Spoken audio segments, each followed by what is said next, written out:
Get out the rye bread and the mustard, Grandma, because we have a walk-off grand salami tonight for the Mariners. What is up? What is going on, everybody? Welcome back and welcome into the Seattle Mariners post-game recap. Mariners defeat the White Sox tonight, 8-4, rallying from 4 runs down in the 8th inning, scoring 4 in the 8th and 4 in the 9th to defeat Chicago to improve to 38-30 on the year. Texas had the day off, so they go up an extra half game. They're 5.5 games up on Texas. And Houston loses in San Francisco. So I believe the Mariners are now 7.5 up on the Houston Astros in the AL West. Before I dive into this, as always, guys, do me a favor. Smash the like button. It helps out the channel tremendously. Got a little dust on the mic there. Sorry.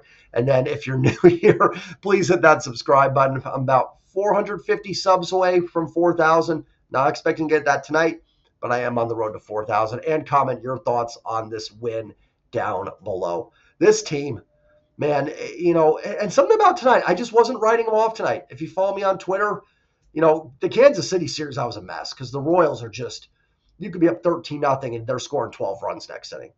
But I don't know. Even when they were down 4-0, I wasn't happy. But, Eric Feedy's been really good this year. And I know people are kind of tired of hearing that a little bit. But, you got shut down by a good pitcher. Luis Robert hit a pretty decent pitch against Logan Gilbert that I think landed in Lumen Field. So, their best hitter got you, and a pretty good pitcher was shutting you down. It does happen. I just wasn't too up in arms. You got into the bullpen, and Kopech's been really good this year too. I was like, okay, you're into the bullpen. Maybe got a shot here. And I don't know, just something about this game felt like one where they may rally a little bit. It helps as the White Sox are clearly not very good. I don't think we need any more evidence about that. But, man, just an incredible, incredible win. And the type of win that just makes you think something special is happening. The type of win that makes you go, it's our season. Maybe it's not. There's a lot of games left, a lot of baseball left. But it is the type of win that really makes it feel that way. It really does. And now you're set up here. You get game 1 in this series. And now you're set up pretty well the next 2 nights. Crochet is going to be really tough on Thursday. But you got Luis Castillo going for the Mariners.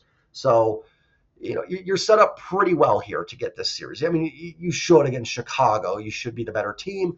But tonight was going to be a tough one. Like I said, Eric Feedy's been really strong this year for Chicago. And then, they've got Luis Robert back. Me and Mariners sir talked about it.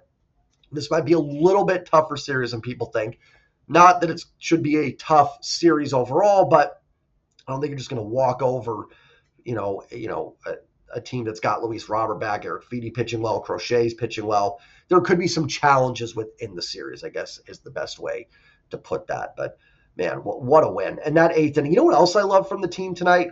We saw some emotion from the guys tonight. Not that we haven't been seeing that this year, but seeing Luke Raley fired up after that bunt base hit, seeing Ryan Stanek fired up after striking out Luis Robert in the 9th inning. Cal is always stoic, but I like the emotion from the guys tonight. It kind of woke him up a little bit. I think that Kansas City series was really frustrating despite getting the win yesterday.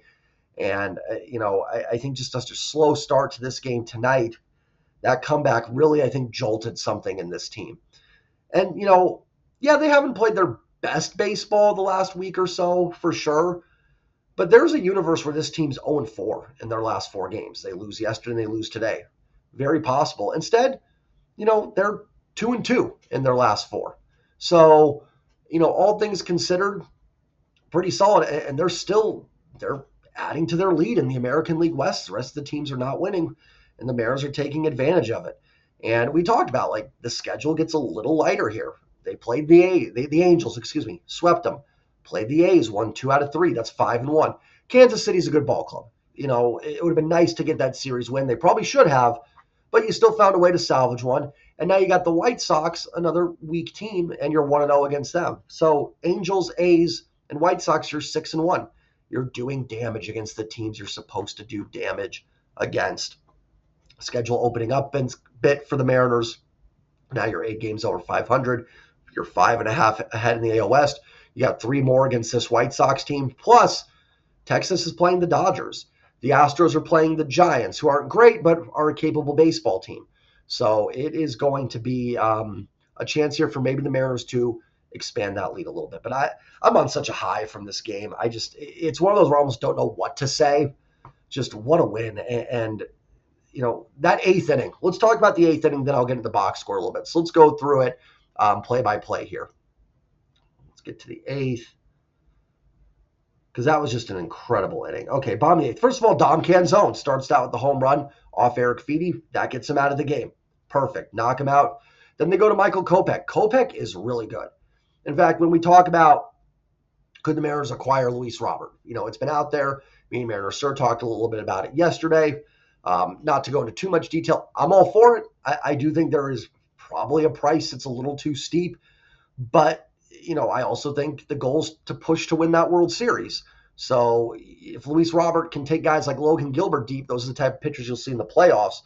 We'll see. But anyways, my point was maybe you get a guy like Kopech in that deal to help with the back end of the bullpen possibly. I don't know, but just throwing it out there. But Kopech has been outstanding. So Canzone gets the home run off Feedy.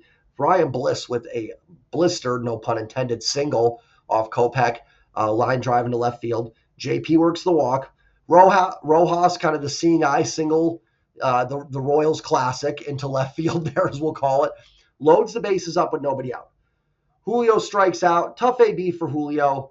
I will chalk that up to Kopech just being really good. I mean, he was throwing gas. He did not have any feel for a breaking pitch, but he was just rearing back and throwing as hard as he could. Yeah, Julio should have laid off that pitch that was 101 in on him, but, it happens. So, like I said, Kopech is really good. And you saw him kind of dial it in there a little bit in that AB. Strikes out Cal Raleigh.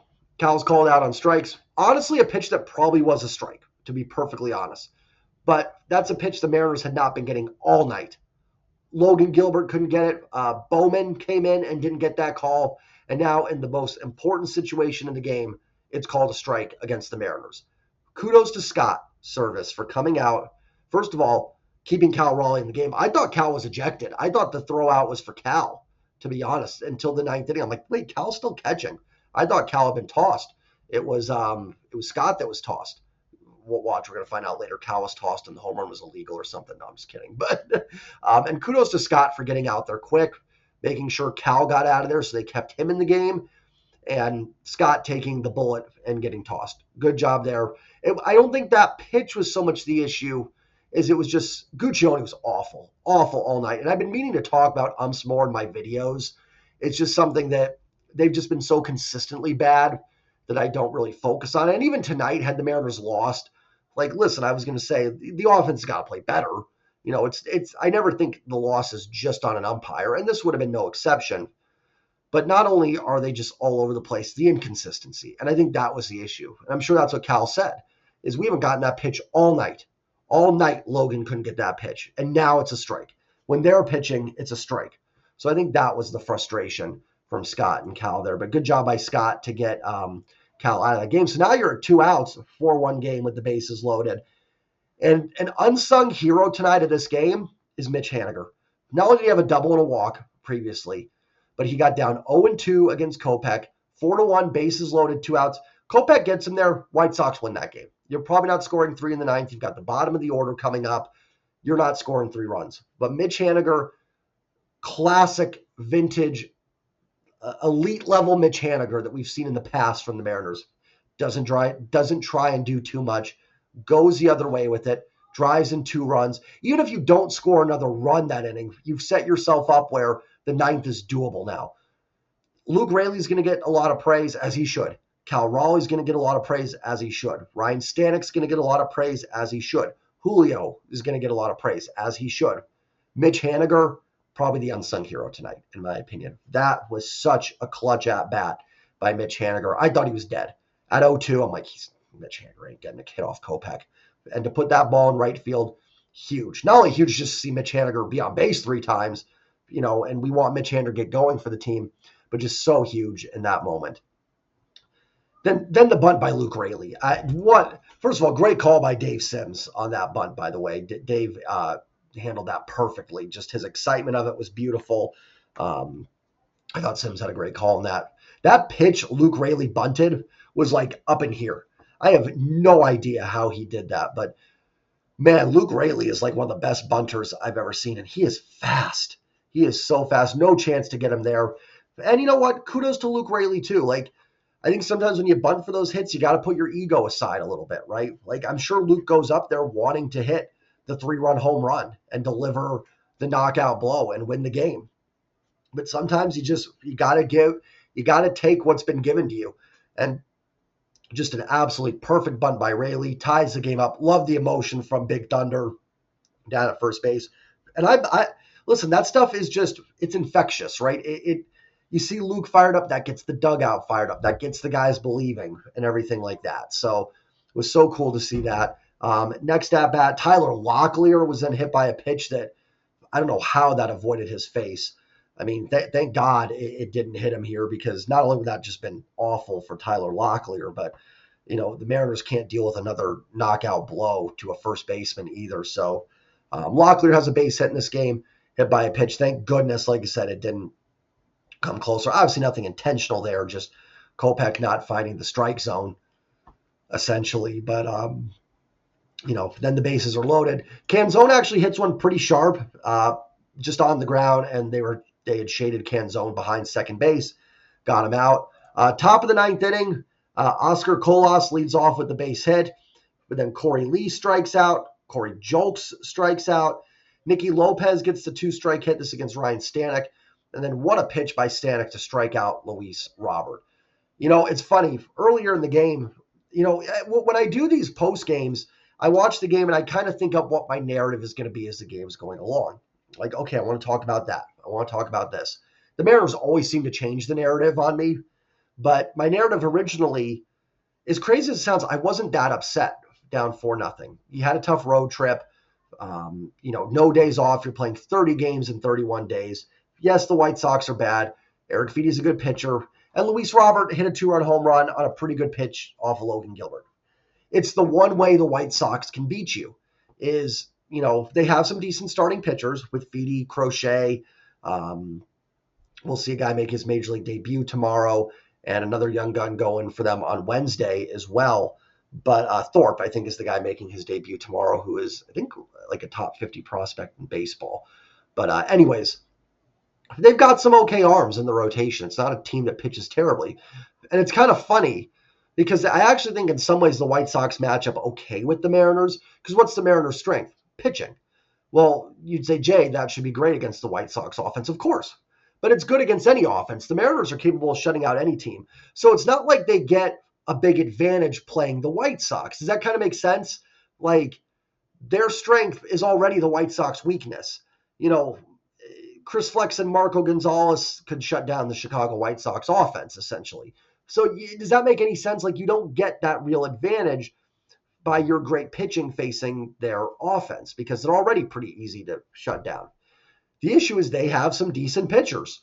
So anyways, what I was going to go back to is, like, the one way this team can beat you is their pitchers pitch pretty well, which they have, or some of them have, and then you give up a bomb to Luis Robert. That's how the White Sox beat you, and that's kind of what it looked like they were going to do in this game. So, just that change of the narrative that this Mariners team is able to do is just incredible. But great job by Stanek to get Luis Robert there in that situation. And it's kind of funny, too, because I was sitting there on Twitter, and I'm like, you know what? Okay, like, I don't love that Robert is up here with 2 on and 2 out in the 9th, but had the game gone to the 10th, let's say you get Nicky Lopez out, you have Nicky Lopez's speed at second base with Luis Robert leading off in the 10th inning. You could walk him, sure, but then Gavin Sheets isn't swinging the bat is swinging the bat pretty well this year as well. Swinging the bat well this season. So honestly, in the grand scheme of things, now the Mariners won in the 9th. It doesn't matter, but not actually the worst thing, I guess, that Robert came up in that spot, and tremendous job by Ryan Stanek. And you saw the emotion from Stanek after striking him out. Then the bottom of the 9th, Ryan Bliss grounds out. JP walks.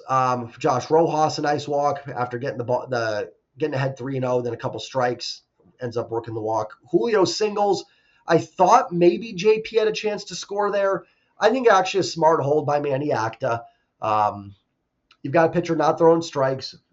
You know what I mean? So facing Cal. Cal doesn't hit the ball on the ground a lot. He usually elevates the ball. Probably not worth the risk there with JP. I get it. I'm not good with those. Maybe he could have scored. I don't know. But I think a good hold by Manny Acta. And then the rest is history as Cal Raleigh hits the walk-off grand slam. Let's look at the box score here tonight. Logan Gilbert, 6 2/3, 6 hits, 3 runs, 3 earned, no walks, 8 Ks. Thought Logan Gilbert threw the ball really well tonight. I know 3 earned runs against the White Sox doesn't look great. 2 of those are off Luis Robert, turning 96. That was up here around and hitting it to Lumen Field. Sometimes amazing hitters get you. What did I say when we played the Yankees and Judge and Soto went deep? Going to happen. I guess you could have walked Robert in that situation, but Logan got 2 strikes on him. He struck him out last at bat. Like I said, it wasn't even that bad of a pitch. Maybe you'd prefer a slider kind of going away from Robert there, not something that's kind of still in the zone. But for him to turn around that pitch, it's baseball, right? Sometimes good players get you. And every team, even the worst teams, have really good players. I wish Luis Robert wouldn't do that to his soon-to-be employer. I don't know if that's going to happen or not, but just all jokes aside. But, you tip your cap. I think that's a cap-tipping moment. And the other run was, a double and a base hit that happened. I thought Logan looked really sharp tonight. I thought he threw the ball really well. Bullpen was a little shaky. Bowman, 2/3 of an inning, 1 run, 1 hit, 1 run. It was earned and a walk. I think he gave up the home run to Jolks. So I'm almost positive. Let me just make sure he did. Yeah, he did off Bowman. I don't know much else to say, but I thought Bowman was squeezed on a couple pitches. Didn't look great. Kirby Snead comes in, throws 2/3 of an inning, a couple walks. Again, one of the walks, I thought he had a strikeout, but Chris Guccione was really bad behind the plate tonight. Snead did make a nice play on a comebacker in the 8th when they had the bases loaded to throw out the runner. If that gets by him or he doesn't make the play, 5-0, maybe you don't come back from that. So nice job by Snead to get out of that. I don't think Herman or Bowman threw the ball particularly well, but they got out of it with minimal damage. And then Stanek strikes out the side in the 9th inning. It's not always pretty with Stanek, but he gets the job done. And a great, great pitch to get Luis Robert there.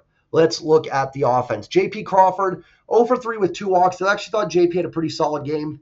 I thought for a second he led off the game with another home run, hit a line drive. I think it was 105 off the bat, off of Feedy, just to the wrong part of the ballpark in center field.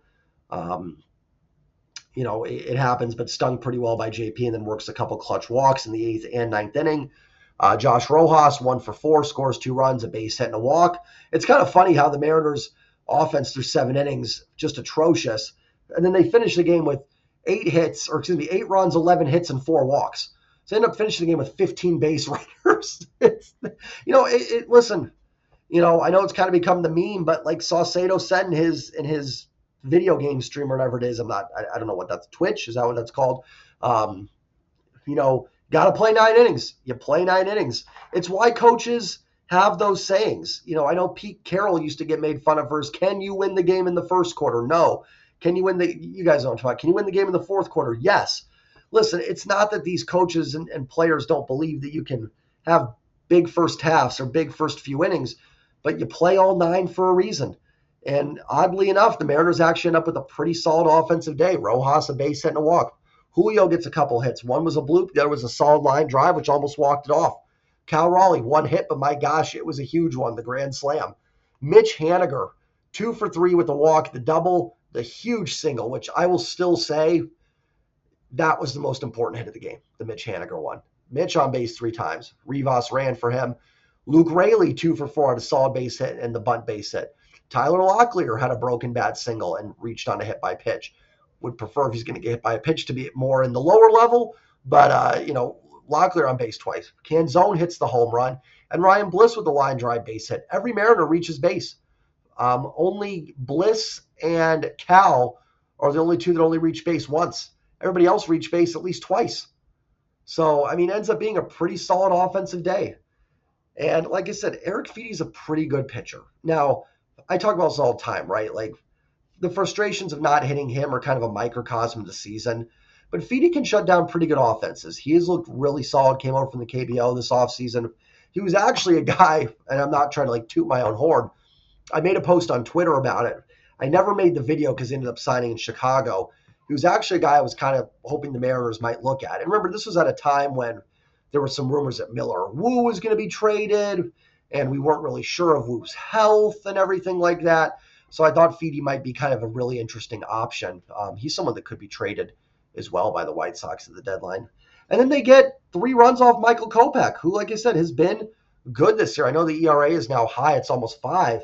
But, I mean, Kopech's numbers here, guys, let's see. Let's see if I can bring it up here. Yeah, 27 innings pitched, 39 strikeouts, and how many walks? 17. Walks are a little high. I will say that's a little bit high on the walk total. We saw him get a little wild. But he's a good reliever. Like, we've talked about the Mariners needing to target one. He's a name that should be coming up for the Mariners to look at, is Michael Kopech out of the bullpen. So, does he have some flaws? Of course. But it's still a guy that is, Kopech's an arm that is capable of getting good baseball teams outs. He's capable to shut the Dodgers out in an 8th, 9th inning.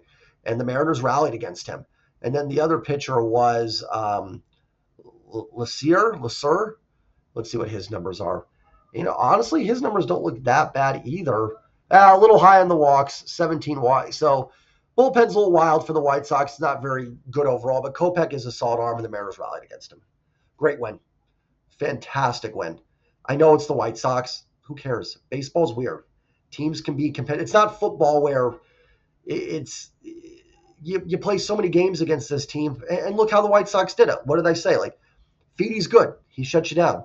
Luis Robert is really good. He hit one out.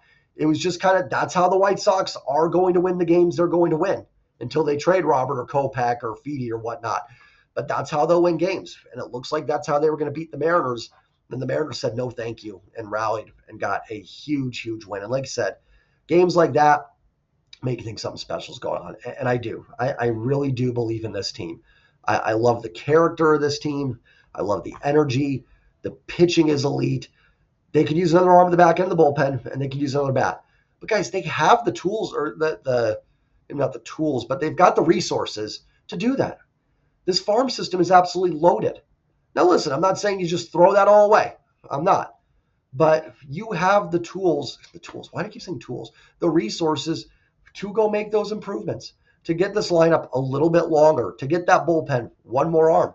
Then you have a shot to get Gregory Santos back, to get Ty France back. Julio still hasn't gotten fully locked in yet. Mitch Garver looks like he's heating up. Cal, truthfully, has not been fully locked in yet this season. Maybe Mitch Haniger heats up. I really do like this team, and I think they can make a lot of noise.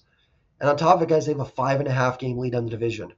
Each day that goes by, and I keep saying teams up 5 games, 4.5, 5.5, 5 is a great thing. Because every day is one step closer. Every day, those playoff odds are shooting up just a little bit. A lot of baseball left, right? There's 93, 94 games left. Tons of baseball left. But, we say that, and in 2 weeks, 75 games left. Then it's 68. You know what I mean? Like, it goes by fast. So we'll see. But great win. Enjoyed, everybody. Celebrate. Hug the loved ones. I'm going to get out of here. I'll see y'all tomorrow night for the post-game recap. Let's go make it 2 tomorrow. Mariners win it. Take care, everybody. Remember to like, comment, subscribe, and as always, go M's. Peace.